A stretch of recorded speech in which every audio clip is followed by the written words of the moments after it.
নমস্কার। আপনারা দেখছেন এখন দাসপুর বার্তা। বন্যা দুর্গতদের চিকিৎসা পরিষেবায় মেডিকেল ক্যাম্প ঘাটালে। এই ক্যাম্পটি হলো 21শে সেপ্টেম্বর ঘাটালের বিশালাক্ষীতলায়।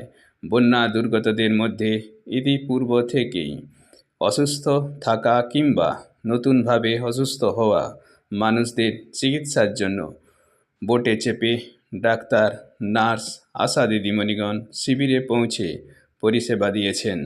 এর উদ্যোগে ছিল পশ্চিমবঙ্গ সরকারের স্বাস্থ্য ও পরিবার কল্যাণ দপ্তর।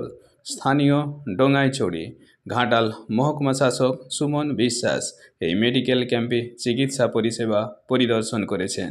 সাধারণ মানুষের এই চিকিৎসা পরিষেবা গ্রহণে সহযোগিতায় ছিলেন ঘাটাল পঞ্চায়েত সমিতির জনস্বাস্থ্য কর্মাধ্যক্ষ পঞ্চানন মণ্ডল। ঘাটাল থেকে রিপোর্টে Shyamsundar Doloi. Like and follow with subscribe এখন দাসপুর বার্তা।